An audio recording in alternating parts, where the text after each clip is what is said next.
Welcome to the channel. Quick spoiler warning. I'm gonna avoid some major details, but some minor ones might get in there, so you have been warned. Kirby's Forgotten Land is Nintendo's latest title, debuting last week on March 25th, 2022. Kirby is a favorite amongst many Nintendo fans, as he is featured in all of the Super Smash Bros. Titles and even has over 30 titles of his own, starting with Kirby's Dream Land on the original Game Boy in 1992, which has sold a whopping 5 million copies. The game was loved by fans for Kirby's vast array of transformations and his cute demeanor.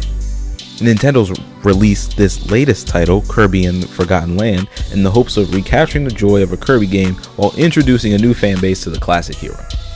So, I played two Kirby games before, Kirby's Epic Yarn on the Wii and Kirby the Amazing Mirror on the Game Boy Advance. And when I bought this game, I wanted to learn more about Kirby, and I could say I left with more questions, but in a good way. Let me start with the new features of the game. The mouthful power-ups are fun and unique, and there are multiple ones, and the feature isn't forced or repeated too many times. However, this game is super easy in the first half, even on wild mode. It steeply scales to be a bit harder halfway, but it still lacks a serious challenge. I had a lot more fun when it was at its most difficult. Also, you'll see in some of these screenshots I took, the deep space camera shots in the beginning of certain levels were so immersive, and it showed how small Kirby appeared to be versus whatever challenge he could be facing next. Boss battles were so cool and cinematic, and the Grimondo one in the first world really set the tone. There are so many different ways to approach the scenic battles, especially with all of the power-ups in the game, but beware of some of the QTEs in the cutscene. The music is always cheery, even during the scenes where Kirby's running from a giant rock coming to roll him over, and I remember playing Sonic Adventure 2's opening scene getting chased by a truck and thinking about how much anxiety that gave me as a child, and to see a similar scene in Kirby with cheery music playing in the background had me thinking. Is there a theme of evil hidden in the innocence?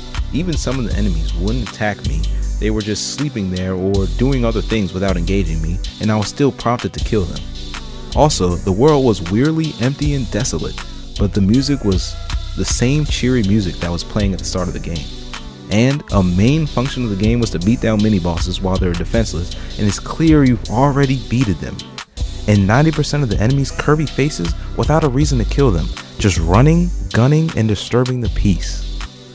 And a little side note, in the Nintendo universe, Kirby is known to be a part of the dream world, and when the characters in the game refer to it, it's almost as if they're referring to death, which I thought was a little weird. But the game obviously coaxes you to overlook these things, as Kirby seems to do just fine. I also question if the protagonist is fueled by a willingness to do good or just blind naiveness of doing what he wanted to do, because he obviously has an attack first mindset and doesn't mind literally beating a dead horse. He also doesn't voice his opinions at all, but rather beating any obstacle in his way to get to a goal you assume he has. But it's fan theories like these that keep fans of the game passionate about Kirby amidst all of his adventures. And big shout out to the animation team in this game, because they left in little details like Kirby fluttering when he jumps, or just him doing the ice figure skating movements when he has the ice power up.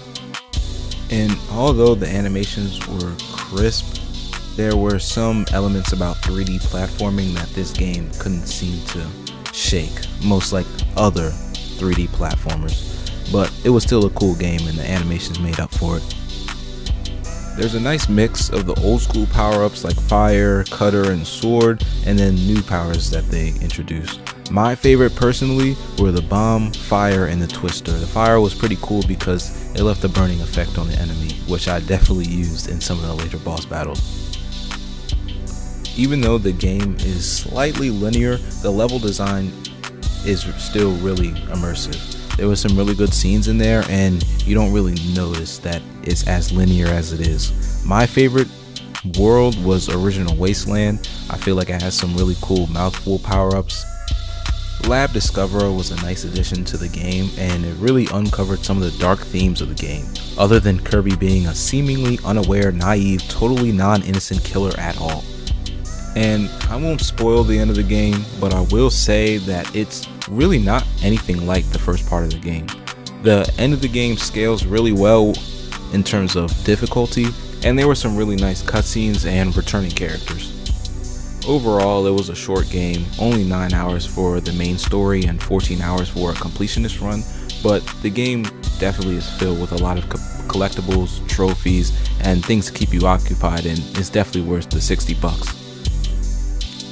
If I had to say my only wish for the game, it was a great game, but my only wish would probably be to use one of the features of the Nintendo Switch, like the motion features of shaking the controller, not doing anything point and click like the old school Wii, but just the shaking like how you could do for the hat in Mario Odyssey. I think that would be really cool to this game.